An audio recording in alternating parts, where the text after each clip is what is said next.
Bonjour, bienvenue à votre émission de la Victoire de l'amour. J'espère que vous allez bien ce beau dimanche. Aujourd'hui, j'ai la joie de recevoir quelqu'un qu'on aime tous beaucoup. Elle représente la joie, le bonheur. L'actrice Michèle Deslauriers sera avec nous. En chanson, notre amie Julie Massicotte. L'homélie avec notre ami Luc Faneuf. La chronique de Christine Michaud. Je suis Sylvain Charon. Bienvenue à votre émission La Victoire de l'amour. Un seul geste de toi viendra mon secours.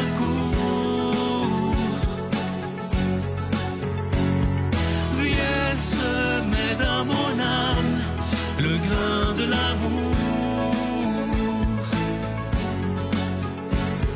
Je traverse un désert et je meurs de soif. Montre-moi le mystère qui garde la foi. Madame Deslauriers, merci infiniment d'être là. Je disais de vous tantôt, quand on vous voit, Oui. on voit la joie et le bonheur. Ah, ben, mon Ça Dieu, vous vient tant d'où, mieux. ça? Tant mieux. Ça vous Ben, c'est vient un d'où? plaisir d'être ici. Bien, merci à vous. Ben, c'est un plaisir de rencontrer les gens puis de les écouter. Moi, j'aime beaucoup, j'observe beaucoup. Et depuis que je suis tout petite, que j'observe les gens, que j'observe... Pour moi, c'est la vie, là. La vraie vie, c'est ça. De regarder le monde vivre, de les écouter. Qu'est-ce qu'ils vivent aussi, de difficile, de moins difficile, de joyeux. Alors, devant souvent ces problèmes, je me dis, ben, faut avoir une image d'être joyeux, surtout quand on est une image publique. Oui, oui. Je pense qu'il ne faut pas être toujours une image de détresse, même si on vit des fois des choses difficiles. Oui. Mais c'est pas nécessaire d'étaler nos affaires puis tu sais, de se plaindre, autrement dit. Parce qu'il y en a qui sont plus mal pris. Toujours. Toujours. On trouve Ça, c'est tout à toujours fait quelqu'un de plus mal pris que nous. Tout à fait. Quelles sont les valeurs qui vous ont construit quand vous étiez toute petite, adolescence? Quelles sont les valeurs qui font la femme que vous êtes aujourd'hui? Bien, je pense qu'au départ, mes parents, je dois beaucoup à mes parents, qui étaient des gens très généreux. Oui, qui ont eu des problèmes de couple aussi, mais qui sont passés au travers quand même. Mais c'était des gens ouverts à l'autre. Il y en avait toujours pour tout le monde pour le dîner. Si j'arrivais avec une amie, ben oui, c'est sûr. Là, il y en a pour 2, il y en a pour 3, il y en a pour 4. C'était ça. Mon père, qui est un homme très bon, qui a travaillé toute sa vie, commencé à travailler à 14 ans, envoyé des poches de charbon. Il a fait tous les métiers possibles et impossibles. Débrouillard, vraiment débrouillard. Ma mère aussi qui a perdu son père à 15 ans, puis qui était une première de classe, mais vraiment, là. Et qui en a pleuré. Elle me racontait quand elle a perdu son papa, elle pleurait parce que j'irai plus à l'école, parce qu'il faut que j'aille travailler. Ah oui. Et quand ils se sont connus, mon père et ma mère avaient vécu des choses un petit peu similaires. Alors... Vous êtes croyante? alors, voilà. Vous êtes croyante. Je lisais sur vous dans ma recherche que toute petite, vous aviez déjà une relation avec Jésus. Oui. C'était quoi, ça? Oui, parce que moi, j'étais une enfant qui était très introvertie, d'une certaine façon. Je regardais tous ces adultes, parce qu'il y avait beaucoup d'adultes dans la maison chez nous. Les 3 plus vieux étaient... Bon, ma sœur était mariée, tout ça.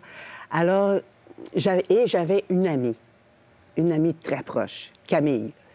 On était là, comme ça, là. Alors, tout petite, jusqu'à l'adolescence, j'ai eu cette amitié-là. Mais... quand j'étais à l'école, je détestais l'école parce que je trouvais qu'ils ne comprenaient rien. Parce que mes sœurs m'avaient dit, tu vas voir, tu vas commencer l'école, tu vas tellement aimer ça.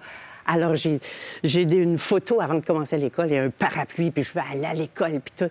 Puis rendu à l'école, je suis dans la classe et je vois mon professeur qui chicane un petit enfant parce qu'il ne comprend pas ce que tu es en train de lui expliquer. Puis je la regardais, je me disais, mais oui, mais après, il expliquer calmement, il comprendrait, là. C'est parce que là, il est tellement stressé, il est de même. Il comprend rien. Et je me dis, bon, elle n'est pas intelligente. Ça marche pas. J'aime pas l'école. Alors, je suis revenue à la maison, ma mère dit, puis, je dis, maman, j'aime pas l'école, je veux plus y aller. Mais non, ben voyons donc. Non, la méthode, ça comprend rien. Parce que, puis j'y explique la scène. Là, ma mère est un peu découragée. Et moi, ça a toujours été la bataille à l'école parce que je me disais, non, c'est pas possible. D'apprendre par cœur, là, ça marchait pas. Alors, à qui me confier? Parce que chez nous, c'est toutes des bols, c'est toutes des premières de classe, c'est tout. Puis ma mère, quand on a commencé à écrire, mais tu commences ça, tu comprends pas ça.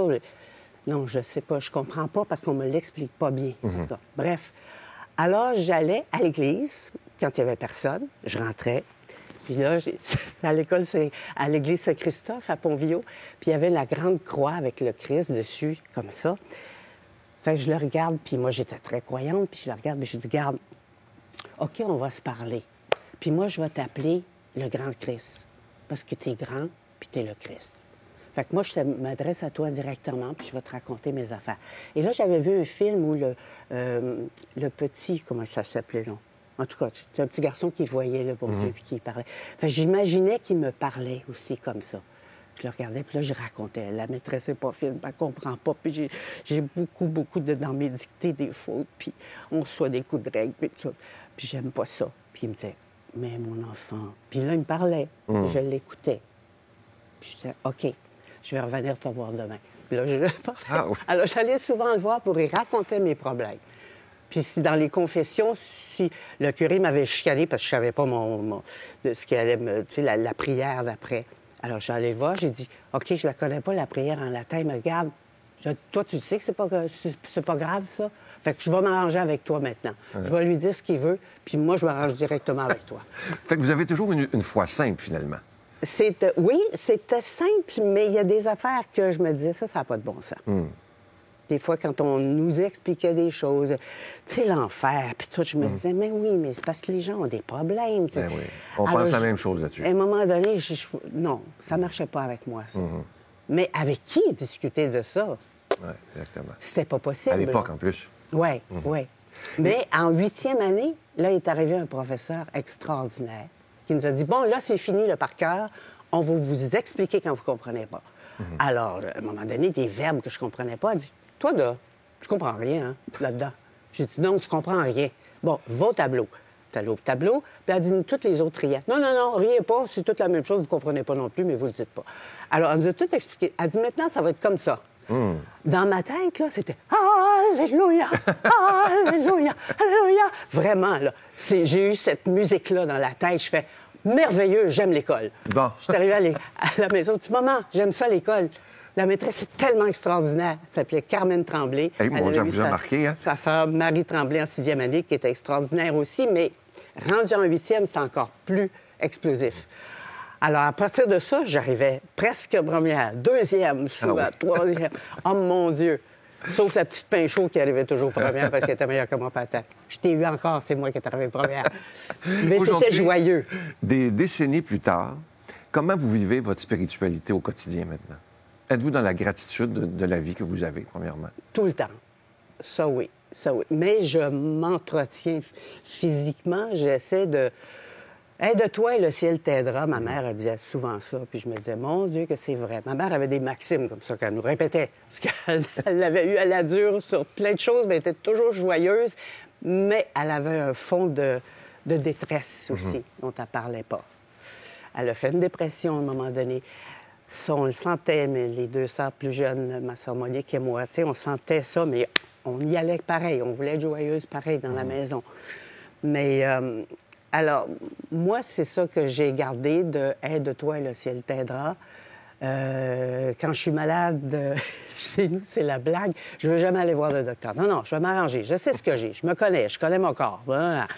Alors, je fonctionne comme ça. Je fais mes exercices le matin. À un moment donné, j'étais chez un soignant, puis il m'a dit écoute, j'ai une méthode pour toi, parce que j'avais fait au niveau du cœur de l'arythmie cardiaque. Alors, j'ai quelque chose. Il dit c'est un médecin japonais. Sa méthode, c'est que tu bois 1 litre d'eau le matin à jeun. Pas autre chose, pas des jus. 1 litre d'eau le matin, puis tu fais un 20 minutes d'exercice. Puis si tu ne peux pas faire d'exercice, tu frottes ton ventre. Alors, physiquement, je fais ça depuis des années, quand je peux.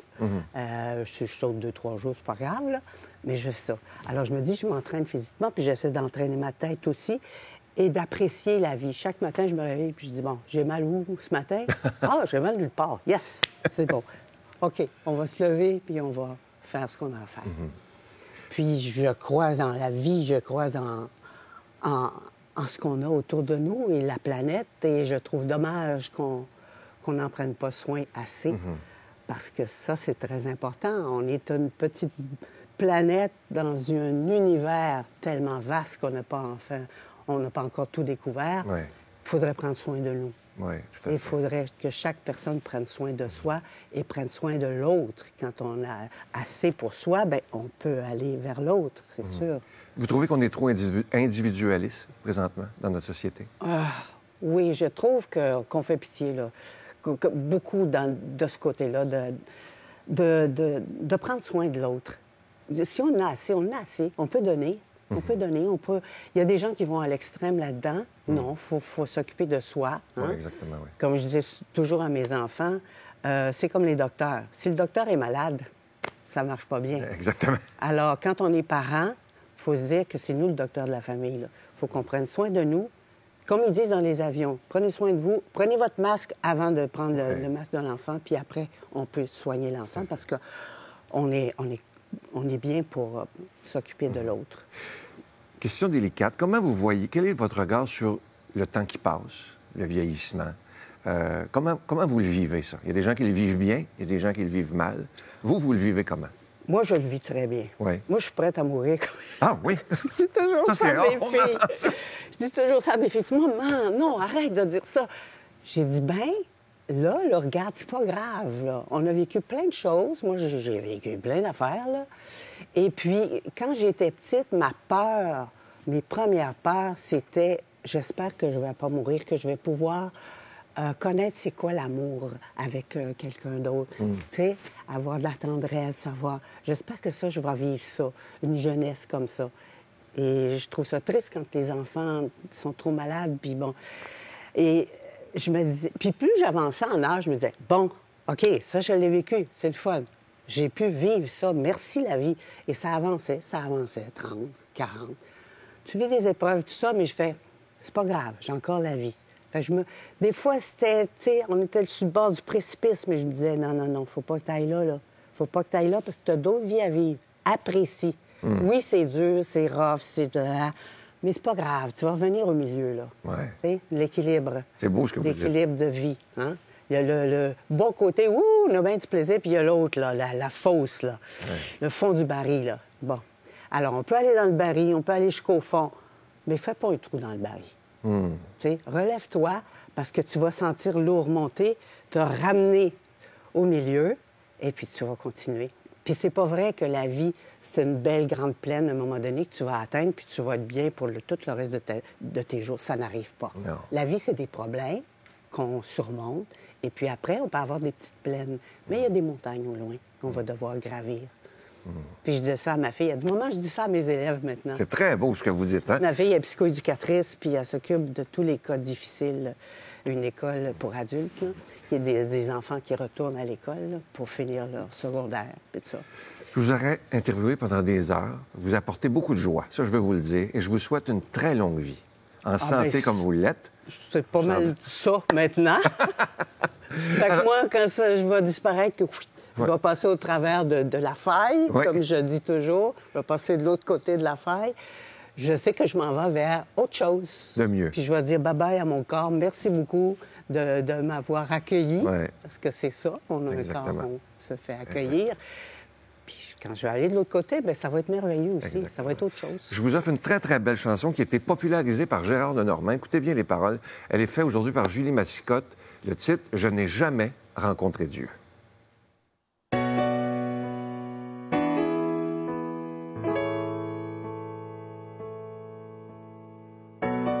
Tant de mystères, tant de questions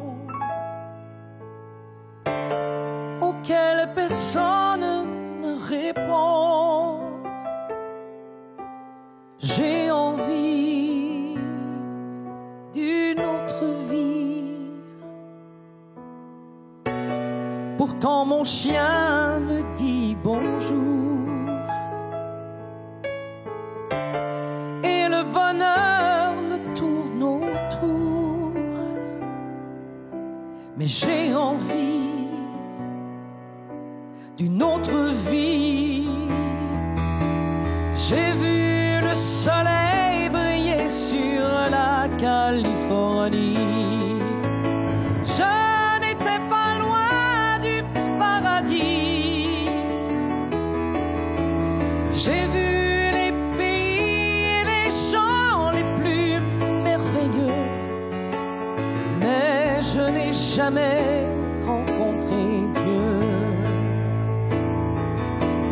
J'ai vu les étoiles qui tombaient de l'univers. J'ai vu des torrents noyer la terre. J'ai vu les volcans cracher l'enfer de tout leur feu. Mais je n'ai jamais rencontré Dieu. Je donnerai sans hésiter le temps qui me reste à chanter pour simplement le rencontrer. Je sais qu'il n'y a pas d'horloge sans horloger.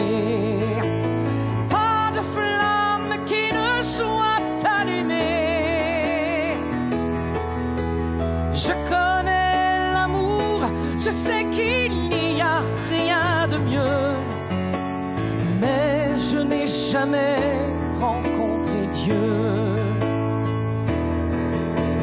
Des foules de gens lui ont parlé depuis Moïse, dans l'ombre des temples et des églises. Moi, je veux le voir. C'est un rendez-vous que je veux, car je n'ai jamais rencontré Dieu. La la la la la la la la la la la la.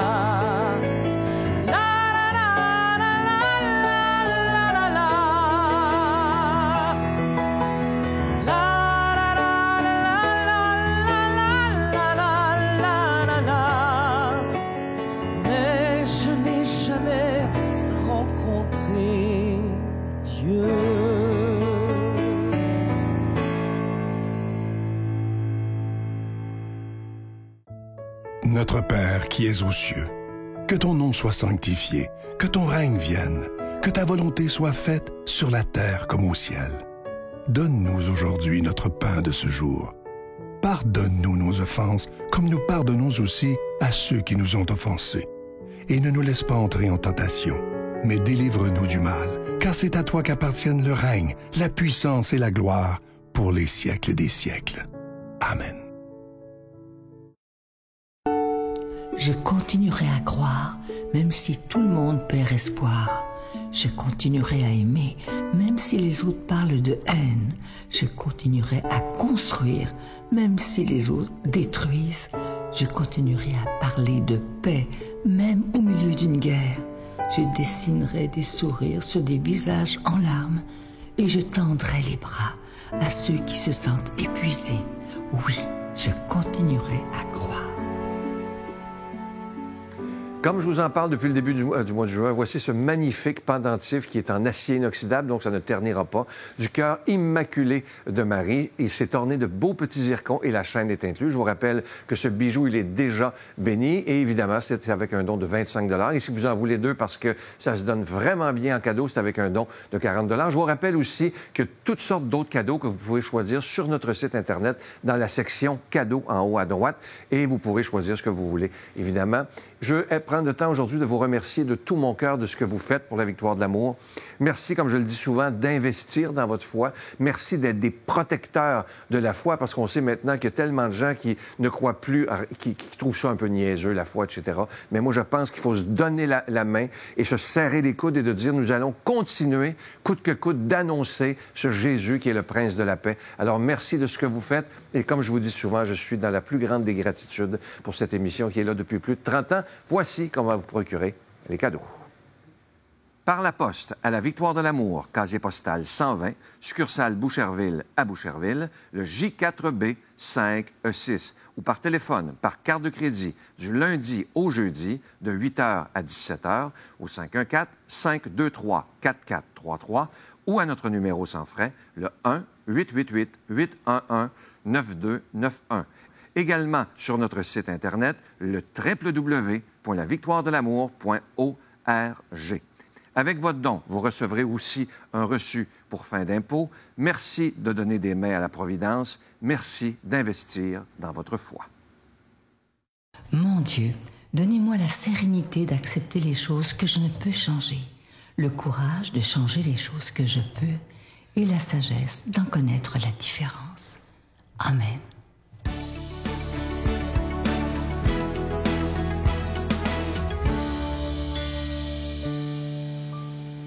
Vous savez comment j'aime la psychologie positive, ce qu'on appelle la science du bonheur, qui n'est pas de la pensée positive, mais bien des recherches scientifiques qui sont faites pour nous aider à vivre une vie optimale. Mais c'est une vie qui est plus en lien avec un bonheur profond, le bonheur qu'on appelle eudémonique. Ça veut dire qu'il va être plus profond, il va avoir tendance à durer dans le temps aussi. Ce que les recherches en psychologie positive nous ont dit dans les dernières années, c'est à quel point le stress est normal dans la vie. Tu sais, des fois, on a l'impression qu'on devrait avoir moins de stress. On se dit, je suis trop stressé, il faudrait que je fasse quelque chose, on voudrait même des fois l'éviter complètement, alors que c'est pas tellement possible dans la vie qu'on mène d'éviter complètement le stress. Alors, le problème, c'est pas le stress qu'on vit, c'est le manque de récupération, selon ce que nous disent les études et les scientifiques qui ont fait les recherches. Donc, comment je peux récupérer? Comment je m'organise en amont, en prévention, sachant que de toute façon, je vais en avoir du stress dans ma vie? Bien, est-ce que je peux prévoir des périodes de récupération? On est allé plus loin dans les recherches. On a même déterminé qu'il y avait comme 3 formats possibles de récupération. La micro-récupération, donc toute petite récupération, c'est quoi? C'est une affaire de quelques minutes. Vous êtes en train de travailler, vous vivez du stress, vous vous levez debout, vous prenez 3 grandes respirations, c'est déjà ça. D'aller prendre une bouffée d'air à l'extérieur au moment de la pause, n'importe quoi qui est très court, de dire ou simplement rester peut-être assis, écouter une pièce de musique, parler à quelqu'un qui nous fait du bien, qui nous apporte une bonne énergie. Micro-récupération. Mezzo-récupération, moyenne récupération, bien, ça peut être une histoire d'1 heure ou de quelques heures. Je vais lire quelques chapitres d'un livre qui me fait du bien, je vais écouter un peu plus de musique, je vais aller faire une balade à l'extérieur, peut-être pendant une demi-heure, 1 heure, peu importe. Mezzo-récupération. Et macro-récupération, donc une plus grande, plus longue récupération, bien, je vais partir 1 semaine en vacances, peut-être plus qu'1 semaine. Je vais aller faire une retraite pour vraiment me reposer, rentrer à l'intérieur, aller me retrouver, recharger mes batteries, etc. Donc, quand on le sait, bien, c'est peut-être plus facile de le prévoir, de le planifier. Puis encore une fois, c'est toujours pareil, c'est notre responsabilité. C'est un choix qu'on fait. Plutôt que de se laisser tout le temps ballotté par la vie puis par le stress qui en fait partie, bien, c'est de se dire, non, dans mon agenda, je vais aller placer mes moments de récupération. Bon, peut-être pas les 1 minute, ça, il faut l'avoir en tête, mais mezzo-macro, vous êtes capable de le planifier. Et c'est ce que je vous souhaite pour aller bien et être heureux.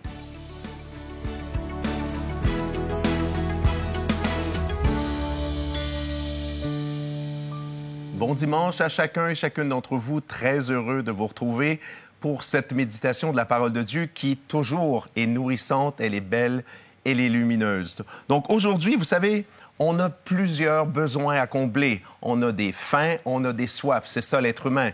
Il y a des faims qui sont matérielles, les faims assez basiques. On a besoin de se nourrir. Sinon, ben voilà, c'est la déchéance qui s'ensuit et la mort. Mais on a des fins aussi qui sont de nature un peu plus, j'allais dire, spirituelle. Bon, des fins psychologiques, de relations, mais de vraies fins spirituelles. On veut avoir des réponses à nos questions. Pourquoi je vis? Pourquoi la mort? Y a-t-il une vie après? Est-ce qu'il y a un Dieu et tout le reste? Et dans le passage de l'Évangile d'aujourd'hui, qui s'appelle, je vous le livre en punch, la multiplication des pains et des poissons, Jésus, on va le voir, va répondre aux 2 fins fondamentales, si on les catégorise comme ça, de l'être humain. La fin d'abord biologique, qui n'est pas banale, et Jésus a été quand même très sensible à cela, il faut manger, mais surtout, d'abord et surtout, à la fin spirituelle que le miracle de la multiplication des pains va annoncer. Donc, permettez-moi, avant d'aller plus loin, de juste formuler une petite prière, comme c'est mon habitude, pour nous mettre en état de présence de Dieu. Seigneur Jésus, tu as enseigné aux foules quand ta personne sainte advenait le royaume de Dieu. Donne-nous de croire en cette venue au milieu de notre monde rempli des ténèbres. Seigneur Jésus, tu as guéri et nourri les foules par ta nourriture, par la nourriture de ta parole et du pain multiplié. Donne-nous de croire que ta parole et ton Eucharistie sont les seules nourritures qui puissent combler parfaitement le cœur humain. Amen. Alors, dans l'épisode dont on parle dans l'Évangile aujourd'hui, Jésus parle. On dit qu'il enseigne aux foules. On dit qu'il va enseigner aux foules jusqu'à ce que le jour baisse. Donc, il faut se rappeler cette chose assez évidente. Jésus a passé la plus grande partie de son ministère, de sa vie publique, ça a duré 3 ans, à enseigner, comme je le fais ici aujourd'hui. Il parlait de quoi? Mais il ne parlait pas de la victoire, de la défaite du Canadien ou de choses superficielles. Si, il était capable de parler du beau temps aussi. Mais il parlait surtout de choses fondamentales, des réponses que lui apportait aux grandes questions de l'existence. Qui est Dieu? Qu'est-ce que l'homme? Comment plaire à Dieu pour, une fois la mort passée, obtenir le salut? Donc, Jésus voulait vraiment parler de ces idées-là fondamentales. On peut les résumer, parce que c'est le texte d'aujourd'hui, on dit Jésus parlait du règne de Dieu. Et c'est ça que fait l'Église depuis 2000 ans. Elle enseigne à la suite, elle se fait, j'allais dire, le porte-parole de Jésus, et réenseigne. Voilà, chaque nouvelle génération, ces idées absolument sublimes sur qui est Dieu, qui est le mystère de l'homme et le reste. Essentiellement, si on avait résumé le message de Jésus, il serait très simple. Il va comme suit. Il y a, en lui, vient le règne de Dieu. Ça veut dire quoi? Ça veut dire que dans le monde, et on en fait l'expérience, il y a les présences du mal, il y a les ténèbres, il y a ces tentations du mal qu'on a à l'intérieur de nous, auxquelles on cède, et je lève le doigt le premier, et qui nous détruisent, qui détruisent notre bonheur. Quand Jésus dit « En moi arrive le règne de Dieu », Jésus dit « à travers moi viennent plutôt les forces de la lumière, les forces de l'amour, les forces de la paix intérieure. » Puis essentiellement, on le sait, on l'expérimente. La vie humaine, à petite échelle, nous, puis à grande échelle, dans la grande histoire, c'est cette opposition, c'est ce combat entre les forces des ténèbres et les forces des lumières. Et le message fondamental, toute la vie de Jésus, c'est qu'en lui, la lumière vient, fait éruption. La lumière prend le pouvoir. L'amour va vaincre par la croix. Parce qu'au moment de la croix où on pense que tout est fini, que le diable a gagné, que les ténèbres ont gagné, non! Jésus ressuscite, l'amour gagne, la lumière gagne, et c'est cette force-là que donne Jésus, que donne l'Église, à travers cette annonce du royaume de Dieu et à travers les sacrements, parce qu'on y vient, qui nous permet justement de vivre de cette espérance et de cette force. Quelques mots sur, voilà, le miracle en tant que tel. Il y a 5000 personnes devant lui, quelques pains, quelques poissons. Et là, les disciples disent, hey, ils vont mourir de faim, je veux dire, il faut leur donner la nourriture. Et Jésus en profite pour, faire ce miracle extraordinaire de la multiplication des pains et des poissons. Les gens vont avoir faim. Mais là, on a très bien compris que le vrai miracle, c'est quoi? Oui, il a nourri les gens, mais c'est quoi le miracle du pain? Le miracle du pain, c'est ce que vont faire tous les prêtres à la suite de Jésus, le jeudi saint, de donner l'Eucharistie au monde tous les jours. Demandons à Dieu de nous bénir, lui qui est Père, Fils, Saint-Esprit. Bonne journée. Je vous salue Marie, pleine de grâce. Le Seigneur est avec vous. Vous êtes bénie entre toutes les femmes, et Jésus, le fruit de vos entrailles, est béni. Sainte Marie, Mère de Dieu, priez pour nous pécheurs, maintenant et à l'heure de notre mort. Amen.